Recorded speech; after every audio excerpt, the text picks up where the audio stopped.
Delhi crime news के सभी दर्शकों को मेरा नमस्कार। मैं अमित सिंह, ब्यूरो चीफ।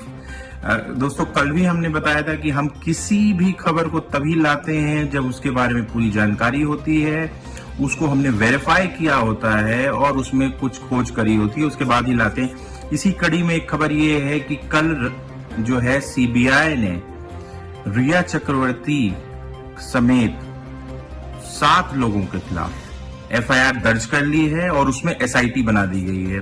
7 लोगों में 6 लोग नामित हैं और एक अन्य के खिलाफ जो है जो सीबीआई इन्वेस्टिगेशन करेगी उसके खिलाफ ये एफआईआर दर्ज कर ली गई है।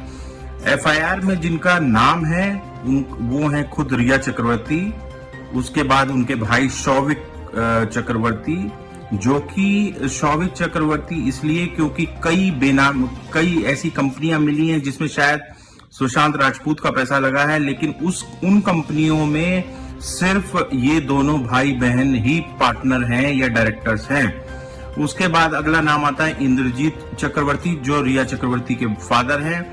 फिर संध्या चक्रवर्ती। दोस्तों, गौर करने वाली बात है कि उनकी मां का भी नाम लिप्त है। कहीं ना कहीं कुछ बात होगी, सीबीआई जैसी जिम्मेदार एजेंसी ऐसे नहीं किसी का नाम डालेगी। उसके बाद श्रुति मोदी, जो रिया चक्रवर्ती की मैनेजर हैं और जो रिस्पॉन्सिबल है काफी चीजों के लिए, उनकी फंडिंग, उनका मैनेजमेंट सब वही देखती हैं। उसके बाद एक और है उनके दोस्त सैमुअल, जिनका नाम इस एफआईआर में दर्ज है। दोस्तों, ये एफआईआर जो लिखी गई है इसमें जो मेन धाराएं लगाई गई हैं वो धाराएं हैं आपकी 306 अबटमेंट ऑफ सुसाइड, जिसके बारे में हमने कल बहुत जोर शोर से लिखा था। सीबीआई ने उस चीज को माना है और ये हम बता दें, जो बिहार पुलिस की एफआईआर है सीबीआई ने उसी को कॉपी किया है, क्योंकि ये रिक्वेस्ट मुंबई पुलिस नहीं, ये रिक्वेस्ट जो है बिहार पुलिस की तरफ से आई थी, जिसको सेंट्रल गवर्नमेंट ने मंजूरी दी है। इसमें देखिए 306 अबटमेंट ऑफ सुसाइड, ये बहुत ही संगीन धारा है दोस्तों, जिसमें कि काफी कड़ी सजा हो सकती है अगर ये साबित होता है। उसके बाद आपराधिक साजिश, क्रिमिनल कॉन्स्पिरेसी, 120 बी, आईपीसी की 120 बी की धारा के तहत भी मुकदमा दर्ज किया गया है, क्योंकि कई जगह हो सकता है कि रिया चक्रवर्ती ने कई फैक्ट छिपाए हैं जो जांच में सामने आएगा। ईडी की कल जांच में भी 20 सवाल उनसे पूछे गए, कहीं न कहीं इन्हीं चीजों के इर्द गिर्द थे। ईडी के बारे में हम लोग फिर कभी बात करेंगे, अभी सीबीआई के बारे में बात कर रहे हैं। दोस्तों, ये मेन धाराएं हैं।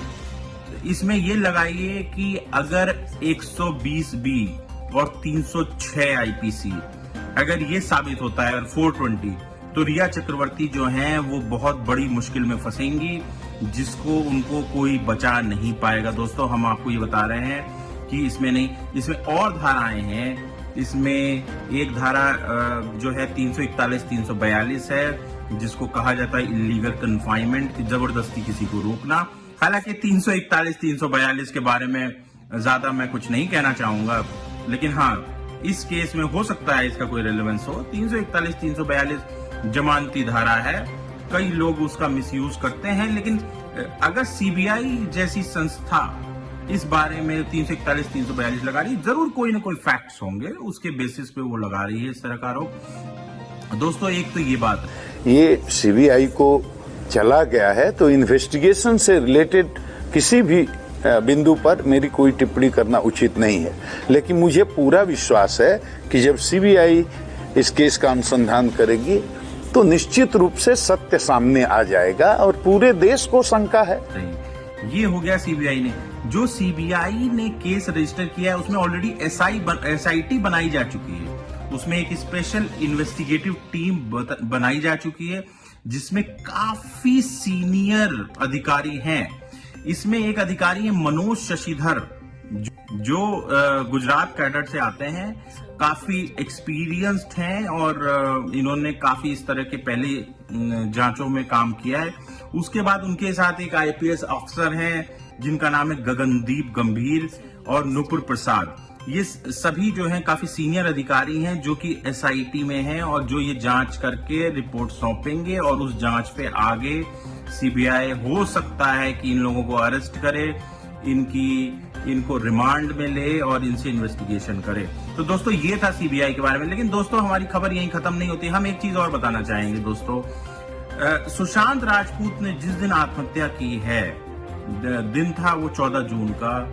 सुशांत राजपूत के आत्महत्या करने के दिन पे हमें एक वीडियो प्राप्त हुआ है जिसमें रिया चक्रवर्ती बड़ी खुश दिख रही हैं। उन्होंने अपने दोस्तों से ये वीडियो शेयर किया था।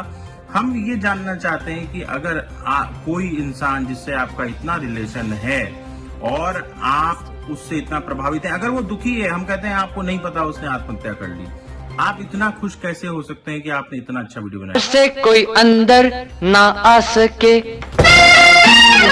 अंदर से कोई बाहर ना जा सके।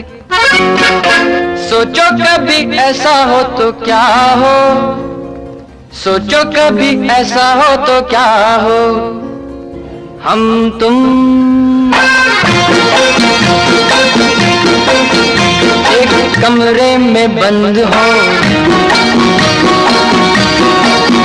दोस्तों, हमारे पास कुछ अश्लील फोटोग्राफ्स हाथ लगी हैं रिया चक्रवर्ती की। रिया चक्रवर्ती जो है क्या अपने फैंस को की काफी ऑब्सीन चीजें हैं, जो कि हम ये नहीं कह सकते कि कोई कानूनी कार्रवाई के अंडर आती हैं, लेकिन फिर भी एक पब्लिक पर्सनैलिटी को इस तरह की फोटोग्राफ्स नहीं शेयर करनी चाहिए। दोस्तों, एक बात और भी है इसमें, रिया चक्रवर्ती जो है उन्होंने काफी वीडियो शेयर किए हैं जो सुशांत राजपूत के घर पे की हैं, तो ये भी एक बात है, वो बड़ा पब्लिकली इस चीज को दिखाती थी। लेकिन दोस्तों, एक चीज समझिएगा कि उन्होंने कभी भी अपने सोशल मीडिया अकाउंट पे सुशांत राजपूत को लेके कोई भी सूचना इस तरह की नहीं दी। ज्यादा जो इंस्टाग्राम पे वो फोटोज अपनी डालती हैं उसमें ज्यादातर उनकी, उनके भाई शौविक की फोटोज रहती हैं। उनके बर्थडे भी है तो शायद उनके सेट पे बर्थडे है, तो इस तरीके से हम कह सकते हैं कि कहीं ना कहीं ये लगता है कि शायद ये उनका फायदा उठा रही थी। आई शपथ ऐसा गंदा गंदा लड़का लोग अपन को मैसेज करने लगा। आई शपथ ऐसा गंदा गंदा लड़का लोग अपन को मैसेज करने लगा। अपन बोला अपन तुम्हारी ताई है। ताई में रख लो। लोगों का बच्चा बिच्चा पैदा होता है, नहीं है कि उसका भी इंस्टाग्राम हैंडल चालू कर रखा, नाम दे दिया है कि बच्चा बड़ा होगा तो ये देखेगा, तब तक इंस्टाग्राम में हमारा गिफ्ट फॉलोअर्स 1000 फॉलोअर्स प्रतीत होता है शुरुआती जांच से। दोस्तों, एक वीडियो और बड़ा ही एक वीडियो हमारे हाथ लगा था बहुत समय पहले, लेकिन उस वीडियो को हमने चलाया नहीं क्योंकि हम किसी की पर्सनल लाइफ में नहीं घुसना चाहते थे। लेकिन क्योंकि अब सीबीआई ने ये कर दिया है, उन्होंने बड़े ही बेबाक अंदाज में एक पार्टी में किसी ने उनका गलती से वीडियो बनाया जिसमें वो कहती हैं कि मेरा बॉयफ्रेंड गुंडा है, वो अपने को गुंडा समझता है, लेकिन उसको नहीं मालूम मैं उससे बड़ी उनका बॉयफ्रेंड भी गुंडा है, गुंडे के माफी समझता अपने आप को, पता नहीं अपन ताई है। ताई लोग का क्या है, अपन थोड़ा अपन का क्लास थोड़ा अलग है। ये गुंडा लोग ये सब गुंडागर्दी करते, अब लोग गुंडा लोग से गुंडागर्दी कराते कि इधर आ चुके, तू क्या कर रहा है आजकल, एक काम कर, जाके वो गली में एक प्रोड्यूसर रहता है, उससे हफ्ता मांग के ला, बस करता हूँ। उसको लगता है अब अपन उतना बड़ा डॉन है, डॉन नहीं है, डॉन तो अपन के ऊपर है, अब वो बता भी नहीं सकता। उसकी बॉस हूँ मैं, उससे काम कराती हूँ। मतलब क्या है, आप बरगला के सुशांत राजपूत से कुछ गलत कराती थी कि शायद वो ड्रंक की स्थिति में थी, लेकिन ड्रंक की स्थिति में भी बातें आदमी वही करता है जो कहीं ना कहीं उसकी जिंदगी से जुड़ी हुई होती हैं। दोस्तों, इस तरह की बातें भी करेगी। उसमें वो कहती है कि नंगापन, हमने बहुत नंगापन किया है, हमने बहुत नंगापन परोसा है, बट हमें लगा कि शायद फायदा नहीं मिल रहा है। आपके जैसे लोग जो नंगापन परोसते हैं, उनको लगता है कि सिर्फ उससे अगर आपका करियर बन जाएगा। दोस्तों, तो ये इनकी बहुत बड़ी भूल है।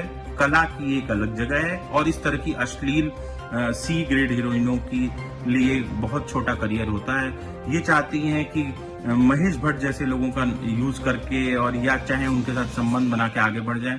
महेश भट्ट ने भी बड़ा बेबाकी से बोला कि नहीं, आप क्या जानते हैं, ये जानते हैं। महेश भट्ट वही महेश भट्ट है जिनका नाम जिया खान, जिन्होंने आत्महत्या की, जिनका कथित प्रेम प्रसंग था सूरज पंचोली से, उसके साथ उनकी एक बड़ी अंतरंग वीडियो सामने आई। उसके बाद महेश भट्ट वही हैं जिन्होंने पूजा भट्ट अपनी ही बेटी के साथ लिप लॉक करके मैगजीन के कवर पे दिया था और ये तो कह दिया था कि पूजा मेरी लड़की न होती तो मैं शादी कर लेता। शायद और भी अश्लील स्टेटमेंट दिए थे और उनके खिलाफ काफी मुकदमे दर्ज हुए थे। लेकिन दोस्तों, इस तरह का आदमी जो अपनी बेटी के खिलाफ इस तरह की बातें करता है, उस आदमी का क्या वक्त है? इस आदमी के साथ जुड़े हुए लोग ही क्यों आत्महत्या करते हैं? चाहे वो प्रवीण भाभी रही हो, चाहे वो आप लगा लीजिए जिया खान रही हो, और अब सुशांत राजपूत को वो आदमी कहता है कि वो मुझसे गाइडेंस लेता था। तू है कौन महेश भट्ट? तू है कौन? तेरी औकात क्या है महेश भट्ट? लड़कीबाज। तू महिलाओं के चरित्र को दूषित करता है, हिंदुस्तानी महिलाओं के चरित्र को। क्या दिखाना चाहता है तू? बुड्ढे, तू नपुंसक है महेश भट्ट। तूने, जो आदमी अपनी लड़की के लिए ऐसे स्टेटमेंट दे सकता है वो कुछ भी कर सकता है। आप दोस्तों एक वीडियो देखिएगा जिसमें वो कोई स्टेटमेंट दे रहा है, शायद कोई पिक्चर की प्रमोशन है। कितना रिया चक्रवर्ती के नजदीक है। क्या तू दादा है उसका? तूने गोद लिया है उसे? कौन है तू? है कौन युवा? आप देखिए, समीर शर्मा ने आत्महत्या कर ली। सुनने में आ रहा है कि 1 अगस्त को एक भोजपुरी एक्ट्रेस ने की, 29 जुलाई को एक मराठी एक्टर, बड़े ही सुलझे हुए मराठी एक्टर ने आत्महत्या कर ली। दोस्तों, क्या ये मुंबई क्या कातिलाना शहर हो गया है? या एंटरटेनमेंट इंडस्ट्री के सारे लोग ऐसे ही मर जाएंगे? क्या मुंबई जगेगी नहीं? क्या वहां का प्रशासन जगेगा नहीं? कुछ सोचेगा नहीं ऐसा क्यों हो रहा है? इस बारे में कुछ करेगा, या हर जगह हम सीबीआई के थाने के लिए गवर्नमेंट ऑफ इंडिया को रिक्वेस्ट करें? प्रशासन कब जगेगा? हम किसी पार्टी, किसी सरकार का नाम नहीं लेते, लोकल प्रशासन है ये। क्या हर चीज की जिम्मेदारी सिर्फ मुख्यमंत्री और उसकी होती है? लोकल पुलिस क्या कर रही है? क्यों हम मुख्यमंत्री की बात बार बार करते हैं किसी भी? लोकल पुलिस क्या करती है? उनका भी कुछ काम है, उनकी कुछ ड्यूटी है। आप हर चीज को एडीआर फाइल कर देते हैं, accidental death report, unnatural death. आप उसे सस्पिशियस डेथ क्यों नहीं कंसीडर करते हैं? आप पहले दिन से जब सुशांत राजपूत की बॉडी मिली है, आपने किस बेसिस पे कह दिया आत्महत्या है? आप फोरेंसिक एक्सपर्ट हैं, फोरेंसिक जांच हुई, पोस्टमार्टम हुआ, आपने बॉडी देख के कह दिया कि आत्महत्या। स्टेटमेंट दे दी चारों तरफ, और स्टेटमेंट लगातार देते ही जा रहे हैं। इतना हो गया कि सुप्रीम कोर्ट में रिया चक्रवर्ती गई, उन्होंने कहा क्योंकि ये कोई हाई प्रोफाइल केस है तो उसमें police commissioner, chief minister, home minister जांच करें। मैं कहता हूं लोकल थाना क्यों ना जांच करें? पुलिस का जो पहला अधिकारी होता है, जिसको दरोगा या सब इंस्पेक्टर कहा जाता है, वो सक्षम है किसी भी जांच को करने के लिए और किसी भी मुजरिम को पकड़ने के लिए। कोई फर्जी एफआईआर लिखाता है 341, 342, चाहे 306 में ही, अबटमेंट ऑफ सोसाइटी, पुलिस के पास कितने रास्ते हैं कि उस एफआईआर को चेक करके और उस एफआईआर की रिपोर्ट लगा के उसको वहीं नल किया जाए। ऐसा नहीं है कि हर जगह आपको पुलिस कमिश्नर, चीफ मिनिस्टर। हम क्यों पॉलिटिकल क्यों हो जाते हैं क्रिमिनल कॉन्स्पिरेसी में? हमें पॉलिटिकल नहीं होना चाहिए। क्राइम को क्राइम की नजर से देखिए। हम इस स्टोरी पे बने रहेंगे, और कोई आपके कमेंट हो, सुझाव हो, हमें जरूर भेजिए। हमें फेसबुक पे टैग करें। हम आपको कोई भी कहीं भी आपके आसपास जुर्म होता है, हमें उसकी खबर दें। हम उसको उच्च अधिकारियों तक पहुंचाएंगे। उस राज्य के डीजीपी, होम मिनिस्टर और कैबिनेट होम मिनिस्टर के पास उस खबर को पहुंचाया जाएगा। जुर्म को खत्म करना, यही हमारा मकसद है। किसी को बदनाम करना, सेंसेशनल न्यूज बनाना, ये डेली क्राइम न्यूज का कोई ऐसा उद्देश्य नहीं है। बिना फैक्ट्स के हम कभी कोई बात नहीं करेंगे। दोस्तों नमस्कार, बहुत बहुत